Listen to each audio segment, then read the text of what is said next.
Assalamualaikum warahmatullahi wabarakatuh. Salam sejahtera kawan baik Nur Iswan Channel semua. Kali ini kita akan membahas satu peristiwa menarik, yaitu keluarnya atau meluasnya dukungan terhadap sosok Anies Baswedan.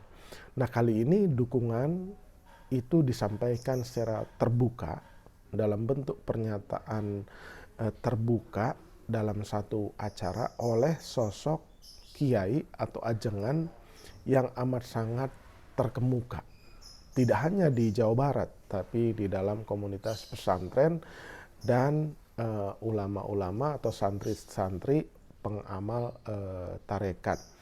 Sosok ini bernama Abah Awas, biasa secara akrab dipanggil seperti itu, tapi nama lengkapnya itu adalah Syekh Muhammad Abdul Gaus Saifullah Maslul gitu. Jadi biasa dipanggil Abah Awas. Nah, Abah Awas ini dianggap merupakan mursid pengganti atau santri utama dari Abah Anom. Kawan baik semua kalau pernah dengar atau yang belum pernah dengar, di Tasik itu ada pesantren yang amat melegenda dan terkenal bernama pesantren Suralaya di Tasikmalaya, dan pimpinannya itu bernama Abah Anom. Abah Anom sendiri bernama Syekh Ahmad Sohibul Wafa Tajul Arifin. Tapi biasa dipanggil Abah Anom karena Anom tuh artinya muda.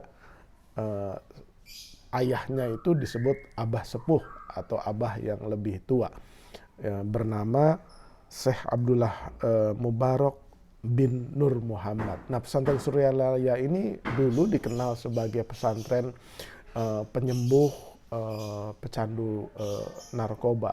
Tapi sebenarnya pesantren itu ya belajar banyak hal, terutama kitab-kitab agama Islam. Jadi terkenal sekali itu di Tasikmalaya. Nah, Abah Awas ini adalah murid dan santri utama dari Abah Anom.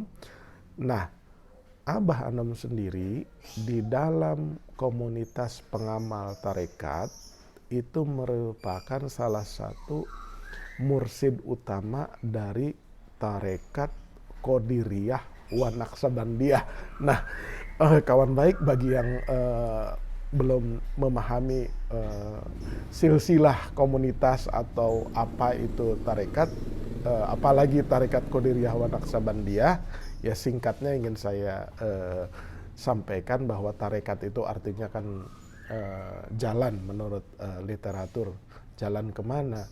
Ya jalan mendekati dan mengabdi atau menuju atau hidup bersama dengan Allah. Jadi Allah itu tujuan para pengamal ini. Nah, di dunia tarekat atau tasawuf Islam atau para sufi, nah meskipun para perintisnya itu tidak membuat aliran atau jalan atau tarekat tertentu, tetapi para pengamal generasi berikutnya itu kemudian secara kategoris disebut sebagai pengamal satu aliran tarekat gitu. Jadi jangan tabrakan antara tarekat dengan agama Islam ya, karena kalau menuju Allah itu kira-kira begini. Kalau kita ibaratnya tujuannya ke Bandung, jalannya itu ada berbagai macam, dari mulai jalan utama, jalan provinsi, jalan nasional, jalan tikus, ya kan, alternatifnya tuh banyak. Nah, tarekat itu adalah salah satu jalan menuju tujuan itu. Nah, tarekat Qadiriyah wa Naqsabandiyah itu adalah salah satu aliran tarekat yang mungkin terbesar di Indonesia, bahkan di dunia. Kenapa namanya Qadiriyah? Itu disematkan kepada wali kutub, istilahnya Sultanul Aulia, rajanya para wali yang dianggap mendirikan atau memulai tarekat Qadiriyah ini, yaitu Syekh Abdul Qadir Jailani. Kalau di kalangan pesantren, nama-nama ini mungkin kawan baik yang pernah belajar, nama Syekh Abdul Qadir Jailani itu sangat melegenda.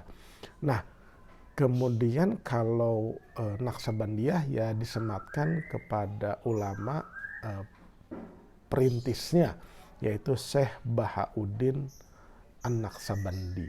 Nah, di Indonesia kenapa menjadi, atau di seluruh dunia ada yang menggabungkan ini, terutama di Indonesia, menjadi tarekat Qadiriyah wa Naqsabandiyah. Artinya tarekat Qadiriyah dan Naqsabandiyah digabung, itu merujuk kepada para guru-guru ulama tarekat ini. Jadi sebenarnya hampir semua ulama-ulama di Indonesia itu adalah pengamal tarekat, ya kan? Di luar dua aliran tarekat yang besar ini ada namanya Syatariyah, ada namanya Sajiliyah. Nah, kembali ke tarekat Qadiriyah wa Naqsabandiyah ini, kalau dia tarik ke atas, konon katanya yang menggabungkan ini adalah Syekh Ahmad Khatib Sambas. Nah, biasanya ulama dulu itu namanya itu di belakangnya ada nama kampungnya gitu. Nah, Sambas ini ya mungkin di Kalimantan kan, jadi aslinya mungkin Syekh Ahmad Khatib ini adalah dari Kalimantan sana. Nah, kemudian TKN dari Syekh Ahmad Sambas ini, dan itu mengajar di Mekah Al-Mukarramah di Saudi Arabia. Kemudian murid-muridnya itu ikut menyebarkan ke ke seluruh wilayah Indonesia. Nah, Abah Aos tadi itu kalau ditarik silsilah ke atasnya, itu ke ayahnya Abah Sepuh tadi, Syekh Abdullah Mubarak bin Nur Muhammad. Kemudian ke atasnya lagi itu Syekh Tolhah Cirebon. Nah, kalau di Banten, kampung saya itu, dari Syekh Ahmad Khatib Sambas itu ke Syekh Abdul Karim Banten. Abdul Karim Banten, terus ke bawah-bawahnya itu nanti ada silsilah ulama yang lain. Tapi kembali ke soal Pilpres dan dukungan terhadap Mas Anies, ya kan? Abah Aos sendiri di video yang beredar dan sudah diupload di channel pesantren Sirna Rasa, ya kan? Itu pada saat manaqib akbar, beliau mewanti-wanti atau berwasiat, ya kan? Wasiat itu bukan sekedar pernyataan untuk orang yang mau meninggal, tapi wasiat itu nilainya lebih tinggi daripada nasihat. Jadi dia menitipkan pesan kepada seluruh ikhwan atau pengamal tarekat atau kepada siapapun di Indonesia dan dunia, dia mengendorse lah, meminta agar para santri dan para pengikutnya atau para pendengarnya agar memilih Anies Baswedan di 2024. Menariknya, kata Abah Aos, dia itu nggak pernah ketemu sama Anies Baswedan, ya kan? Dia tidak pernah ketemu, dia tidak pernah berkomunikasi, ya kan? Tapi mungkin dia sudah punya insting atau feeling dan keyakinan berdasarkan berbagai alasan, maka 2024 itu yang paling pantas menjadi presiden adalah Anies Baswedan. Walaupun konon di situ ia juga tidak hanya keyakinan dirinya, tapi juga ada keyakinan berdasarkan pesan dari Abah Anom yang merupakan gurunya. Nah, di dalam video itu juga Abah Aos menyampaikan bahwa pada saat Pilgub DKI 2017 yang lalu, ia juga merupakan orang yang paling awal meminta Ikhwan DKI, Ikhwan DKI ini sebutan untuk santri-santrinya atau para pengikutnya, agar mendukung, memilih dan memperjuangkan Anies Baswedan sebagai gubernur DKI. Nah, biasanya orang memilih kan harus ketemu dulu, harus ada deal dulu, atau harus ada komunikasi minimal. Tapi Abah Aos ini dia merasa Mas Anies juga tidak kenal dengan dia gitu, dan dia juga tidak pernah mengajukan pertemuan, ya kan, atau Mas Anies juga mengajukan pertemuan. Tetapi lepas dari itu semua, beliau dengan penuh keyakinan itu mendukung Mas Anies Baswedan. Nah, sekarang pertanyaannya, apakah dukungan dari seorang Abah Aos ini akan makin memperkuat atau biasa saja atau memperlemah?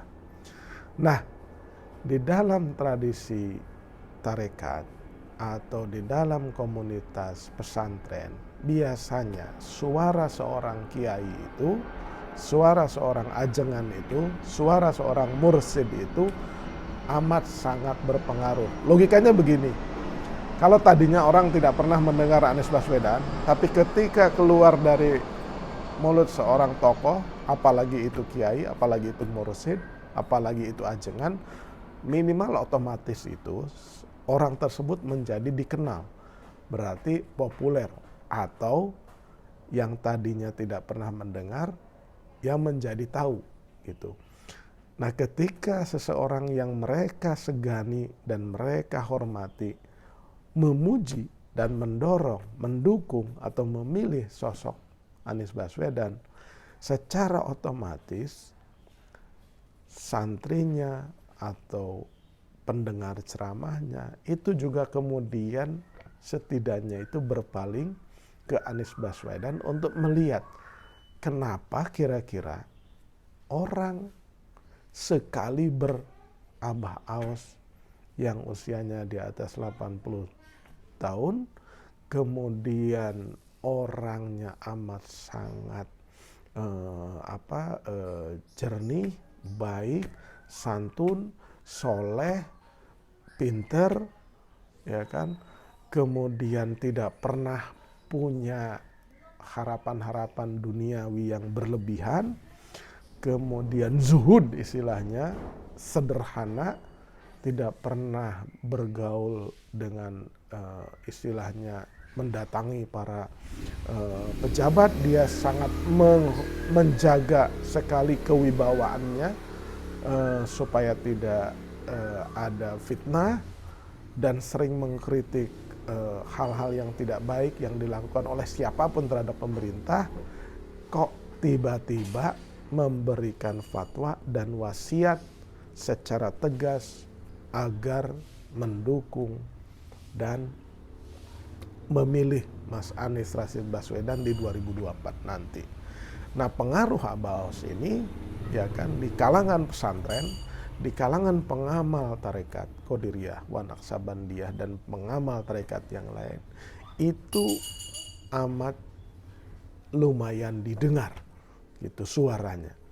Jadi kalau misalkan Abah Aos sudah menyatakan seperti itu, sudah pasti di daerah Jawa Barat itu pernyataan itu pasti amat sangat beredar, ya kan, terutama di jaringan-jaringan bekas santri-santrinya atau santri-santrinya atau pendengar ceramah-ceramahnya, itu udah pasti beredar secara luas dukungan itu, sehingga menambah kekuatan Mas Anies tuh di Jawa Barat. Orang yang tadinya ragu-ragu terhadap Mas Anies karena sudah ada fatwa dan wasiat dari Abah Aos ini, secara otomatis dia menjadi semakin yakin, dan kemudian dia pasti akan berusaha mempengaruhi keluarganya minimal, ya kan.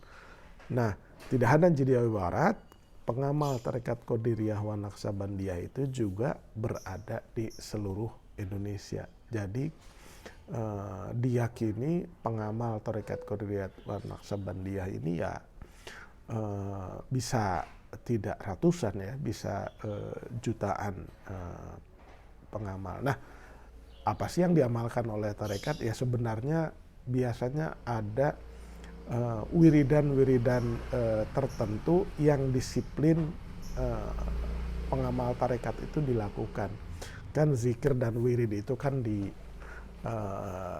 dinyatakan dengan tegas dalam Al-Quran. Cuman pengamal tarekat ini lebih disiplin dia dalam mengamalkan wirid dan zikirnya tersebut.